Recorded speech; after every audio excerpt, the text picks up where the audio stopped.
Welcome to The Snap with Alexis Perry and Sydney Jones. Hello, Broncos country, and happy Friday. Welcome back to the Broncos Podcast Network and YouTube for this week's edition of The Snap. I'm your host, Sydney Jones, joined by my good friend and co-host, Alexis Perry. And today we are so excited to have the opportunity to chat with athlete manager Ally Redig to discuss the growth of her company, Athlete Relations, and her journey in the sports industry. Ally, thanks so much for joining Alexis and I today. How are you? How's it going? Good. I'm super excited to do this. Thanks for having me. Of course, we are super excited to have you on the Snap this week. Let's dive right into it. Just to start, what is Athlete Relations? How would you describe your company? Yeah, so it's very all-encompassing, to say the least. So lifestyle management really means a lot of different things to different guys. So some of our players are single, just kind of getting into the league, just needing like a little bit of guidance on, who to work with, how to kind of navigate this new space for them.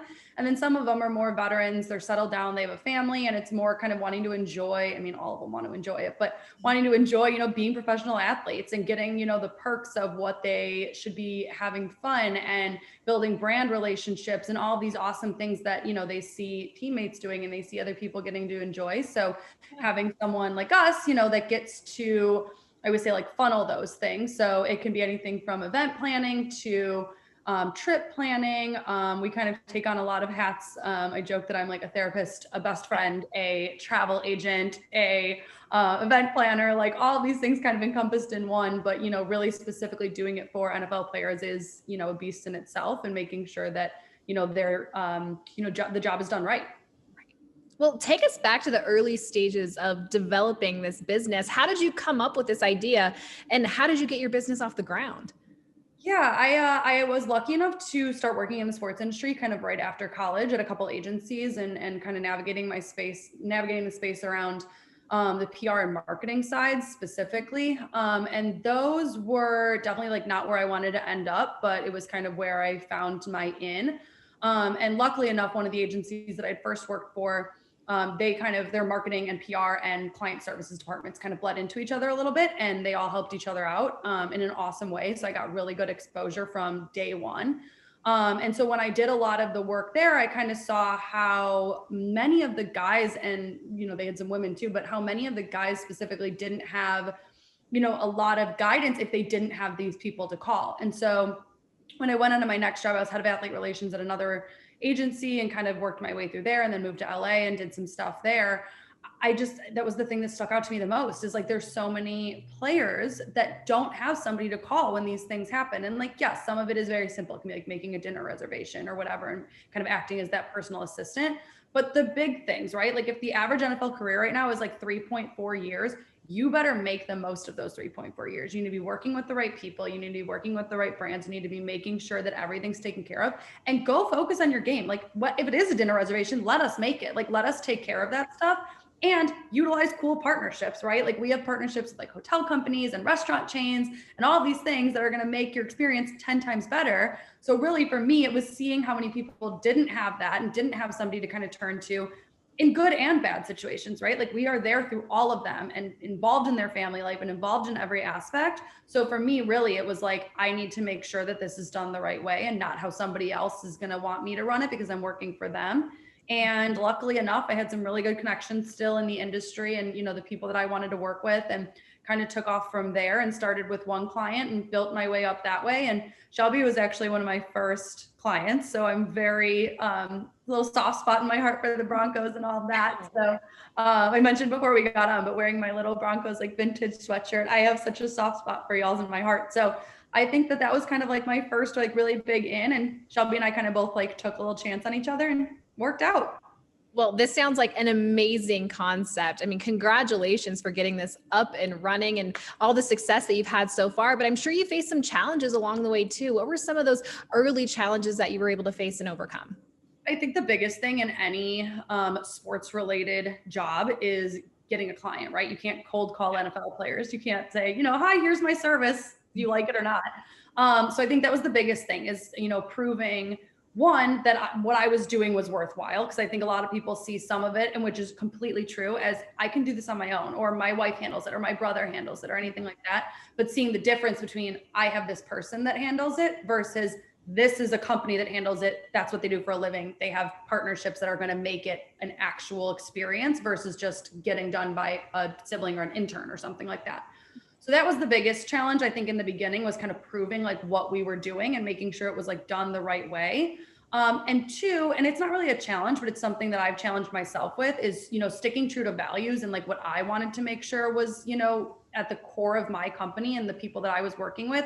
So there are people that I've had to turn away, and there are people that I've said, I don't think that this is a good fit. And that's really hard to do as a small business when you need money and you have bills to pay. But there's just certain people that I don't think are a good fit. And I don't want to take people's money and time and all of the things that they're going to be giving me when I know at the end of the day, it's not going to work out. So I think those were two really big things that I was kind of juggling in the beginning, as any small business, just trying to grow.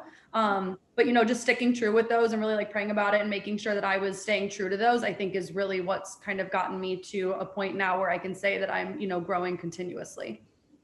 Yeah, you mentioned growing continuously. What goals do you have for athlete relations moving forward? How do you hope to expand, in the future?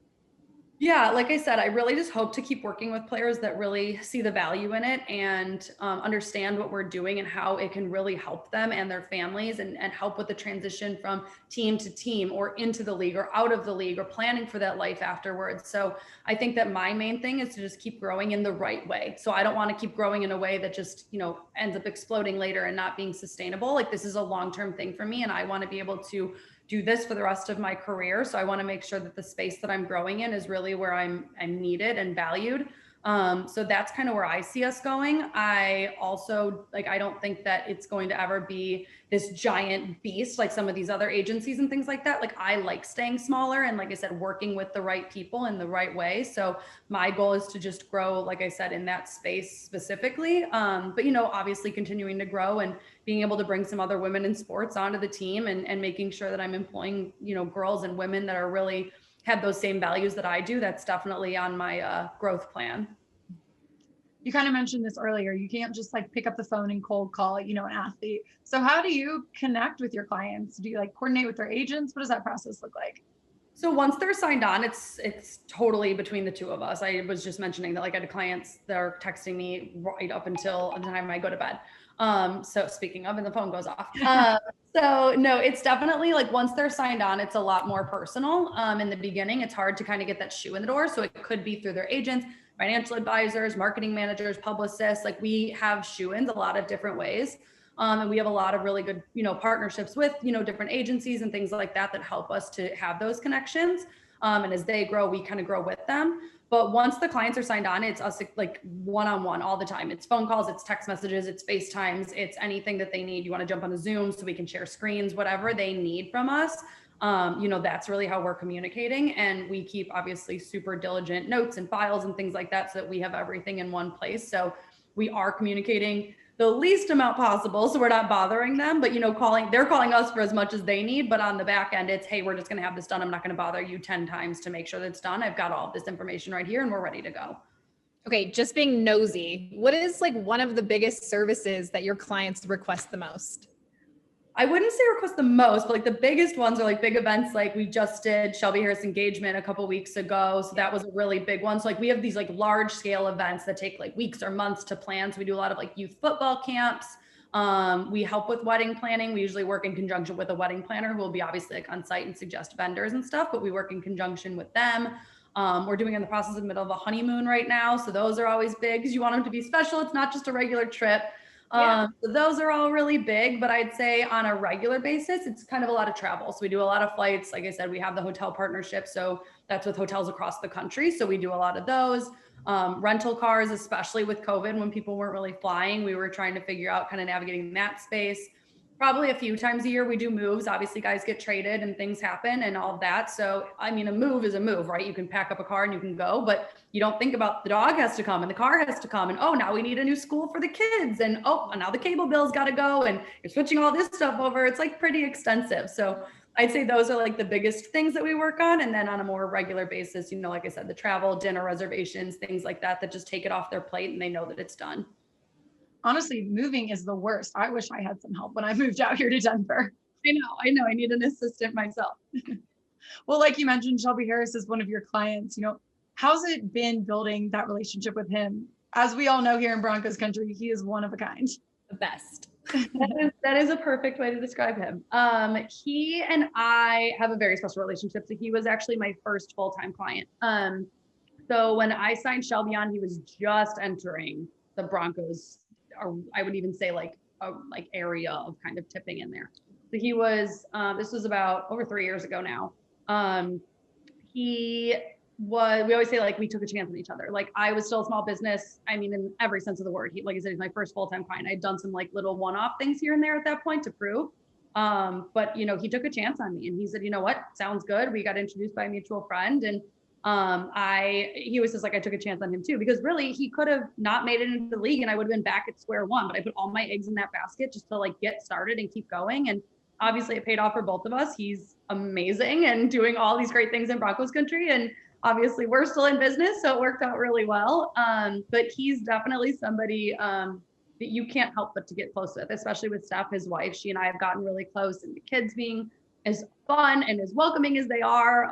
It's just such a good family to be a part of. And when you're with him, I mean, he jokes that like he's closer with my fiance at this point. Like he jumps right into our family. My mom follows it. Like we've got all these connections now with everybody. And like I said, they're just such an easy family to get along with, and they make it so easy for me. And it makes me like want to help them too, right? Like if there's like all these things going on in their life, like I want to make it easier for them, and I want to have really cool partnerships. And they've challenged me too to expand my, you know, athlete relations horizons. Like we have companies with like baby or connections with baby companies and strollers and toys and all these things that like I'm not familiar with because I don't have kids. And they've challenged me to kind of broaden my horizons in that space. And they have all these great things now that they're doing. So it's really, it's something that I don't take for granted by any means. Okay, so I have to ask them, do you have any good Shelby Harris stories that Broncos country might want to hear? Because I feel like you definitely do. I feel like you should ask me this after our wedding, because we all have bets that there's a pool at the venue we're getting married at, and everybody has bets that Shelby's gonna be the one to jump in the pool. My favorite Shelby stories, I have so many good ones, but we went and visited last year for actually the last game of this, not this past COVID year, obviously, but the year before, the last game of the season. It's when you have this batted ball, you save the game. It was a whole big thing. And my fiance and I were there, and I saw it out of the corner of my eye because we were going down to try to meet Steph, his wife. And I see it out of the corner of my eye, and my fiance just leaps, like it leaps out of the air. Shelby's jumping up and down in the field. Steph's losing her mind. Like it was like this crazy, crazy, crazy thing. So we go down the field, everybody's excited. So we got out afterwards, and my fiance and I both joked, like we felt like we were being hazed. Like he literally was like, we have to go out. We had a flight at 8 a.m. the next morning, which means we'd be at the Denver airport. I mean, you guys know, it's a disaster. We'd be there at 6. We didn't get back to the hotel till 5:45. Literally, he was like, would not let us leave. Like he was just like celebrating his face off. And it's funny because I actually used to work with a few Broncos players just at past agencies. So we got to see them, and it was really fun to do all of that. So I was like, we have to just like, everybody pace yourself at the wedding. Shelby's coming. Like he's going to turn up like insane amount. Like we all just need to be ready for that. Why am I not surprised that Shelby Harris is the life of every party? We were the last ones there. We were the last people there, to the point where like the woman that was kind of running the stuff, running the show and the party and everything was like she knew my name. She's like, Shelby, it's time to go. Like we have to go. And he was like, all right, sounds good. And like, he's never like obnoxious. He's just like this fun loving, like everybody wants to hang out with him all night. And it's so fun.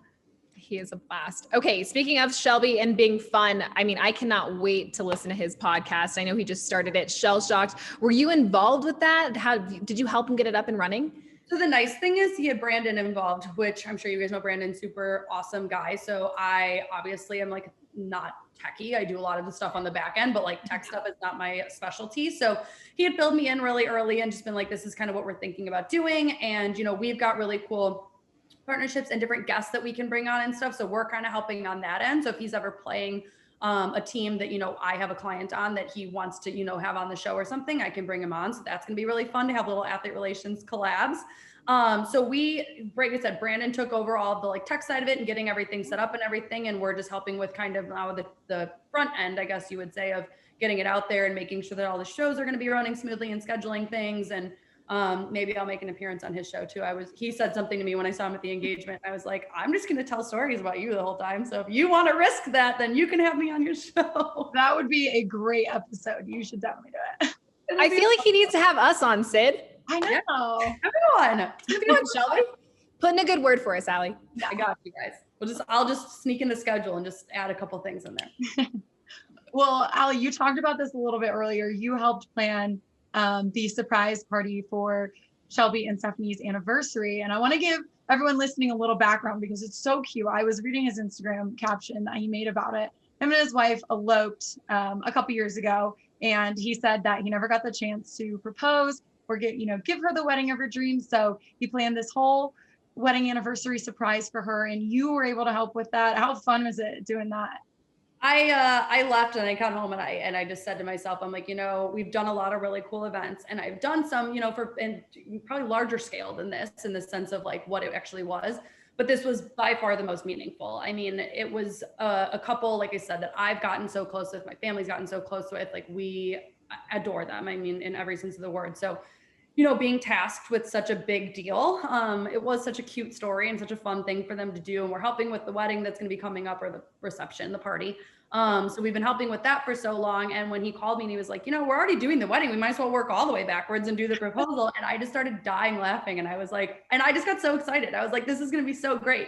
And the hardest thing about like event planning in general, right, is like I can plan an event for myself all day because I look at something and I say, do I like this? Yes or no? If it's yes, book it. If it's no, find something else. However, for clients specifically, it's even harder because I'm trying to put myself into their mind and say, would they like this? And not only that, when it's a surprise for a significant other, it's will she like this and will he think she likes this? So there's so many steps, but Shelby had a really specific vision, for what he wanted and how he wanted the night to go. And I just added in the details and the big Harris lights and all those fun things. So it was definitely like, he gave me a lot of like creative space, which like I always appreciate. I know he trusts me, and the amount of times that he came up to me that night, just like, thank you so much. Like this was incredible. It was perfect. And like Steph was the same way. And like, just having that validation from clients too, just knowing that you're doing the right thing and knowing that, like I said, he had such a specific vision and that we brought it to life and it was exactly what he wanted, and things that just from knowing them, I was like, she's going to love this. I'm just buying it. I'll tell you about it later. Like, we'll figure it out. So like those kind of moments of like, I'm just going to like take a big risk here and I'm going to do this, this, and this. And like, hopefully he likes it. And to be honest, there was some pushback. He'd be like, you know what? I think this instead of this, or I like this instead of this. And like, I love that though, because now I know that we're getting somewhere and we're on the right track. So that was honestly like such a fun thing for me to do. And it was such a meaningful thing for me to do. And my fiance and I got to fly out and be there for it and kind of be there for the actual surprise, see her reaction, and just get a lot of like content photos for them. Cause obviously it was the last thing she was thinking about. So making sure that we had all of that. And then Lamar Griffin, who's obviously, I'm sure you guys know too. Yes. He did the photography for it. So it was really fun to see him. But we had some really good people that were on board helping with it. And we get to work with some awesome vendors when we do things like that. So it's really just like an all around great experience. Well, it looked awesome. And I'm excited to see all the pictures and videos from the reception now. I made my first TikTok from it. So I was like, this is a big deal. Oh my gosh, I'm gonna have to go watch them. Yeah, I put it on Instagram and my mom's like, oh, I'm into TikTok now. I'm like, no, you're just into this TikTok. It's fun. It's funny. Well, one last question before you go, Ally. Here on the Snap, we love to empower other women in this industry, trying to get in the industry. So what's one piece of advice you would give a woman looking to break into sports right now? Yeah, it's interesting. Actually, my advice always was, just like the standard, like network and do everything you can. But recently my advice to women has changed because I've realized through COVID and through all these other interviews that I've done and read, there was an interview a few weeks ago that Molly McNamee, she's a sports agent out of Las Vegas for Carrick Sports. And she had done an interview and she talked about, kind of starting wherever you are. So it's funny for me to think about, like I said, I started in PR and marketing and I'm not doing any of that anymore. Like I am in a totally different space, but I grew into what I wanted to do. I would never have been able to start at that point. And not only that, but learning the PR and marketing and the things that I started doing, I'm able to bring that into my job now. So I know that if a company calls my client and wants to pay him $200 to post something on social media and he has 60,000 Instagram followers, that doesn't compute. So like things like that. And I can contract negotiate like with all of these brands and all the things that, maybe somebody that's just in my position wouldn't be able to do, but I can take the information that I started with. And even though I knew it wasn't where I wanted to end up, it honestly pays off so much now. And so the advice that I always give girls, because I try to do like 1 or 2 at least calls a week with girls trying to break into the industry and send you DMs on Instagram and things like that. And it's always what I tell them is whatever the next job is, it's not your final job, and it doesn't have to be your final job. It could be, but take that and learn from it, and learn what you want to do and what you don't want to do and what you would do differently. And at the end of the day, like, you're not going to lose anything. If anything, you're just going to say, okay, I didn't like that and I want to do something else. And you're going to make a connection that's going to take you to the next place. Like, your plan is already set. So the way you get there, like, just enjoy it. You know, at the end of the day, you're going to get where you need to go. So that's always my advice now to them, is just start wherever you are, take all the information you can, and move on to the next thing. Well, I absolutely love that advice. And I love that you try and talk to other females in the industry, at least, once or twice a week. That's amazing. Yeah, it's the goal. It's the goal. Hopefully I can keep it up. Wedding planning starting to kick my butt a little bit. I've been trying. Well, Ally, we can't thank you enough for taking the time to come on the Snap today. It was truly such a pleasure getting to know you and getting to know more about athlete relations. It was so good. Thank you guys so much. And for everyone listening, go check out her website, athleterelations.com. Get all the information. All the info, and we just spam everybody on social media all day with all the stuff that we're doing. So we're lucky. I love it. Now let's welcome in Shelby Harris onto the Snap. Shelby, how's it going? Thanks so much for coming on today. Oh, thank you for having me, man. It's going pretty good. How are you doing? I'm doing great. Well, we just chatted with Ally. You're a manager at Athlete Relations, and I got to say, she had some pretty funny stories to tell us about you. Yeah, I can only imagine. I can only imagine. Ally, I don't know where I really would be without her. We've definitely had some great times over the years. Yeah, I mean, she was a blast to talk to. You mentioned it. You don't know where you would be without her. How helpful has she been over the past couple of years? What has she helped you with most, off the field? A lot of it, is a lot of day-to-day stuff. Whenever I have an interview the next day, and I'm really good about putting stuff in my calendar, but you slip up a lot. And let's say something pops up with football, you need to reschedule. She's the one that goes through and talks to them. Like Ally, is my lifeline, I would say. She makes my life 1,000 times easier. And not just my life, she makes my wife's life easier, my kids' life easier. And so, literally, like, Ally is like the go-to for everything. I was looking through her website and I saw a quote from you on there that she's really become a part of your family. You've been with her for a couple of years now, but how's it been, like, building that relationship with her and having her build that relationship with your family, like you mentioned? I've been with Ally a couple years now. I've had 2 kids born while I've been with Ally. So, it's just, she's seen the development of my family. I've seen the development of her family, with her dog Pilot and her fiance Josh. And, it is something that it's become a little more than just work. It's checking in, how are you doing? Like, what's going on with you? And that's the thing, what you get with Ally is you get the personable, you get the, you get the care that, that a family member would give you. Yeah, she mentioned this when I talked to her a little bit ago, and she said that you both kind of took a chance on each other. She just started her business, I think it was right when you first came to Denver. But how did you guys connect? How did you get in contact with her? It's actually funny. Somebody from my high school actually was like, doing a little like warrior work for her when she had first like started. And he was like, he then randomly just messaged me and was like, hey, are you looking for any type of manager or PR girl or anything like that? And actually, like, literally the next week, I was going to Super Bowl. That was the one that was in Atlanta. I think that was after my first year in Denver. So I went to Super Bowl, and Ally literally handled everything when it came from events to appearances. And I'm talking about that was in less than a week's notice. It had got all that stuff done. So, Ally truly works magic somehow in situations where I'm just sitting here like, I don't know how you just did that, but so when I started working with Ally, she was pretty small, but she got a couple more clients now, but she still does a really good job of making you feel like you're the only one. And she just helped you plan that surprise party you threw for your wife, right, on your anniversary? Yeah, well, she pretty much did a lot of the groundwork when it came to like that surprise proposal I did for my wife. And, and that's kind of how it works with Ally. Like, it's like I might have an idea and Ally kind of makes it come true and come to reality. So, I for me, I'm busy. And so I need someone like that, on my side. Well, Shelby, I also want to ask you real quick about your podcast. You just started your own podcast, Shell Shocked. How's that been going so far? I think you have 4 episodes out now, right? Yeah, we just threw out number 4, and I love it. It's just, for me, I want to get into media and TV after football. So this is just my way of starting that early and trying to kind of set the roots for after football, getting in and being able to, do what I want to do what I love. So it's going amazing. I love it. We've had 4 different guests on. Well, we've had Mike, we've had Dre, we had Justin, and we had one more person I can't remember.